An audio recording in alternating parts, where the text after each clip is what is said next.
안녕하세요. 오늘의 셀럽을 알려주는 남자 올맨입니다. 요즘 날씨도 많이 추운데 건강 잘 챙기고 계신가요? 작년 이맘때쯤, 그러니까 정확히 작년 12월 8일 날 제가 내한 공연을 갔던 밴드가 있어요. 학창시절부터 너무나도 좋아했던 밴드인지라 우리나라에 공연을 온다는 소식을 들은 직후부터 굉장히 많은 기대를 했었죠. 사실 마이클 잭슨이나 마돈나, 메탈리카, 콜드플레이까지 소위 유명한 팝스타나 혹은 유명한 밴드라면 우리나라에 한 번 정도는 내한을 왔었는데요. 오늘 소개해 드리려는 가수는 온다는 소문만 무성하고 정작 오질 않아서 팬들의 마음을 애태웠습니다. 특히 몇 년 전에는 진짜로 온다, 안 온다 말이 참 많아서 진짜 오기는 하는 걸까 하는 생각을 했는데 드디어 처음으로 작년에 내한을 했습니다. 이 가수로 말할 것 같으면 해마다 노벨 평화상 후보로 노미네이트 되고요. 세계 최장수인 밴드인 동시에 가장 많은 공연 수익을 벌어들이고 또 가장 많은 기부를 한 슈퍼 밴드입니다. 혹시 누구인지 대충 감이 오시나요? 바로 아일랜드 출신의 밴드 U2입니다.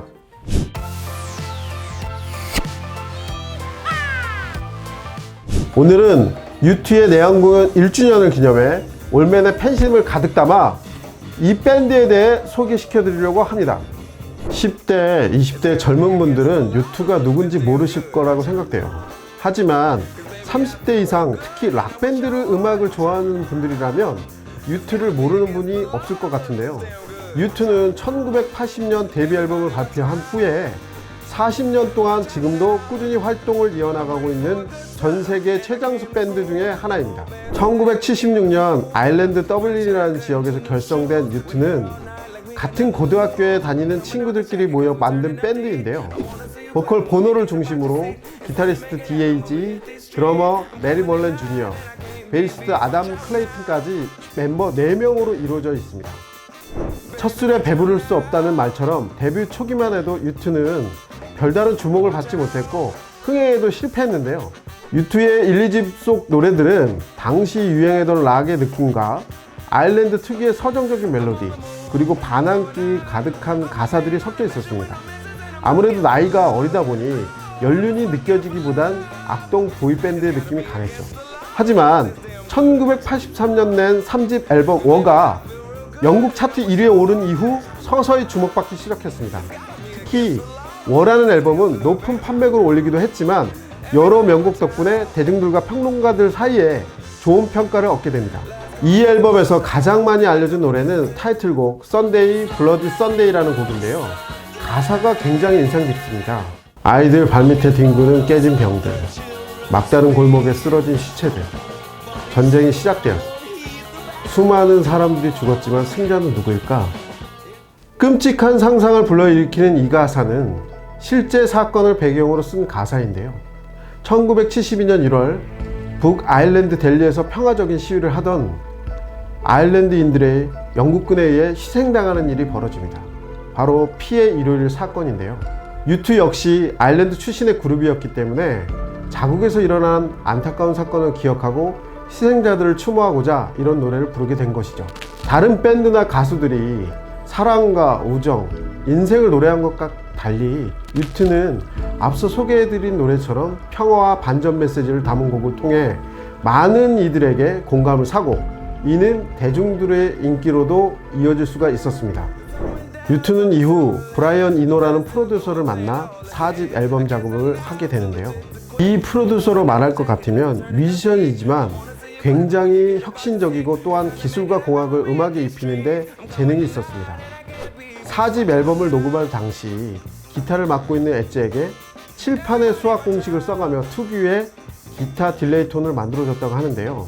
이 사운드에 힘입어 4집 앨범 더 언포게터블 파이어는 영국뿐만 아니라 미국에서도 큰 성공을 거두게 되었습니다.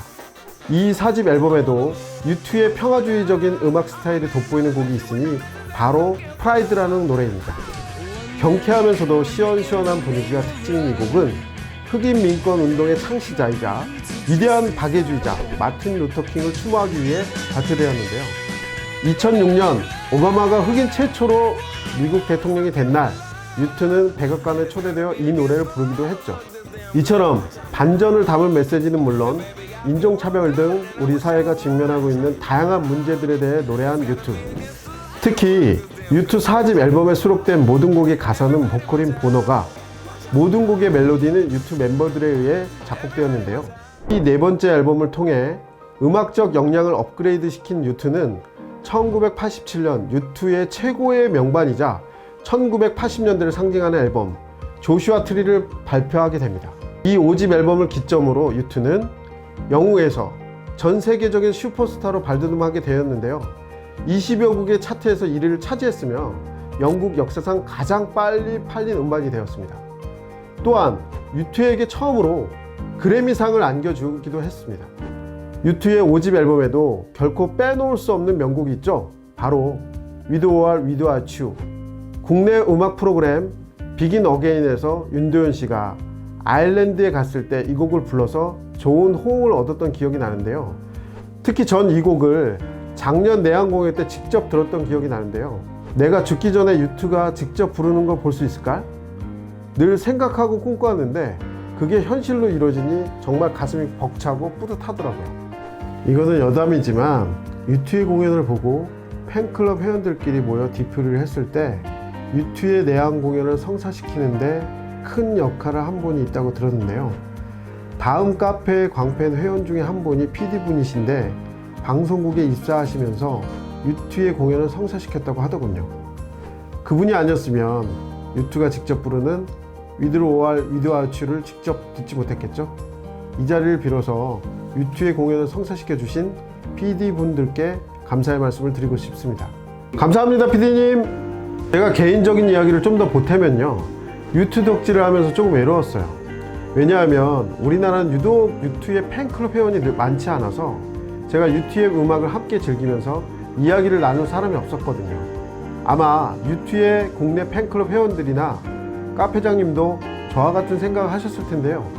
그럼에도 불구하고 오랜 시간 U2를 묵묵히 지지하고 응원하신 것에 대해 박수를 드리고 싶습니다. U2의 멤버들도 이런 마음을 알았는지 공연 전날 밤 팬클럽 카페장님을 호텔로 불러서 같이 식사도 하고 대화도 나누었다고 하더군요. 왕부럽, 뒷다부럽. 저는 공연 당일날 중간쯤에서 스탠딩으로 U2의 무대를 구경했는데요. 주변에 U2 팬들이 많지 않아서 공연장이 텅 비진 않을까 걱정도 많이 했는데요. 숨어있는 U2 팬들이 공연장을 꽉 채워줘서 든든하고 행복했습니다. U2 포에버! U2여 영원하라! 하지만 이들에게도 위기는 찾아왔습니다. 1988년 발표한 음악이 음반 차트에서는 좋은 성적을 거두었지만 비평가들에게 비난을 받은 것인데요. 이 앨범을 발매한 직후 멤버들 간의 갈등도 생기게 됩니다. 보컬인 보노와 기타리스트 엣지는 난 세련된 팝이 좋아 라고 했던 반면 베이스인 애덤은 하드록과 포스트 펑크적인 음악을 하고 싶어 했던 거죠. 이렇듯 음악적인 견해로 시작된 갈등은 최고조에 달해 해체까지 고려하게 되었는데요. 이때 멤버들은 새로운 영감을 얻고 앨범 작업을 하기 위해 독일 베를린으로 건너갔습니다. 그리고 때마침 베를린 장벽이 무너지는 역사적인 순간을 함께 하게 되었는데요. 그 자리에서 member들이 코드를 떠올리게 되고 보컬 보노가 즉석에서 가사를 달았습니다. 이렇게 탄생한 곡이 바로 원, 하나라는 곡입니다. 훗날 이들은 가사가 하늘에서 떨어졌다, 음악을 녹음하는 순간 거대한 힘에 사로잡힌 것 같았다, 그때의 순간을 표현하기도 했는데요. 이 곡은 아일랜드 싱글 차트와 미국 빌보드 모던 록 트랙 차트를 정복했습니다. 빌보드 핫백에서도 10위까지 오르게 되었는데요. 만약 이때 U2가 독일 베를린에서 베를린 장벽이 무너지는 걸 함께 보지 못했더라면 원이라는 곡도 탄생하지 못했거니와 지금 우리는 U2가 함께하는 모습을 더 이상 보지 못했겠죠. 진짜 다행이다.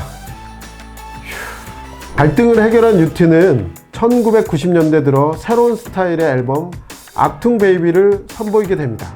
전체적으로 통일성 있고 안정적인 분위기를 보여주었던 전작들과 달리 이 앨범에서는 얼터너티브 록과 일렉트로니카 등 다양한 시도를 했는데요. U2의 정적이고 차분한 음악 스타일을 좋아했던 팬들은 전자음과 글램적인 요소를 꺼리낌 없이 받아들인 실험적인 앨범에 충격을 받기도 했으나 결국 U2의 명반이라고 할 수 있는 조슈아 트리와 함께 거의 동급으로 평가받게 되어 비평가와 대중들 모두에게 뜨거운 지지를 받게 됩니다. 특히 이 앨범은 롤링스톤 선정 500대 명반 63위에 랭크되고 90년대 최고 명반에서 4위까지 오르기도 했는데요.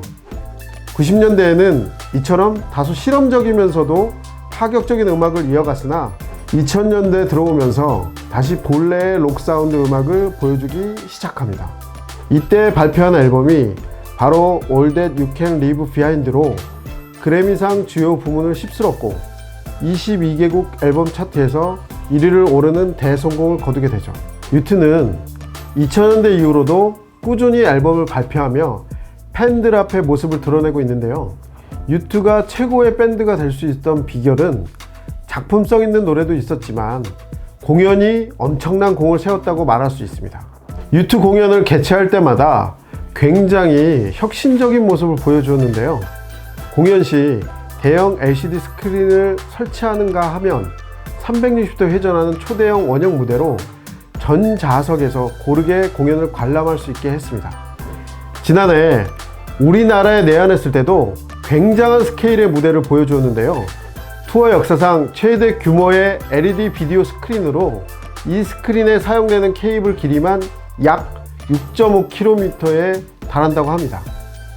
또한 250만 개가 넘는 플러그를 일일이 손으로 연결해야 하므로 현장 설치에만 8시간 이상 소요되었다고 합니다. 특히 내한 공연 중에 주목할 만한 점은 영부인인 김정숙 여사를 비롯해 미투 운동을 시작한 서정 검사, 한국의 대표 바이올리니스트 정경화 씨 등 역사를 바꿔나간 우리나라 여성들의 얼굴을 스크린에 등장시켰다는 점인데요. 공연에 앞서 정말 많은 준비를 한 것 같아서 너무나도 좋았습니다. 아까도 말씀드렸지만 이렇게도 좋은 공연을 볼 수 있게 U2의 내한을 성사시켜 주신 MBC 해당 관계자분들과 아일랜드의 고공정찰기 U2, 다음 카페의 운영진들에게 고마움을 전하고 싶습니다. 감사합니다. 오늘 올맨의 첫 번째 시간으로 U2에 대해 이야기를 나눠봤습니다. 제가 오늘은 첫 시간이니만큼 제가 가장 좋아하는 셀럽에 대해 말씀드렸는데요. U2는 40년 동안 한결같이 좋은 음악을 들려주고 있으면서도 2억 장이 넘는 앨범 판매와 더불어 상업적으로 가장 성공한 밴드로 평가를 받고 있습니다. 동시에 아일랜드의 음악 문화를 대표하는 아이콘으로서 얼터너티브 록과 디스코, 팝, 컨트리까지 폭넓고 다양한 음악성을 보여주고 있습니다.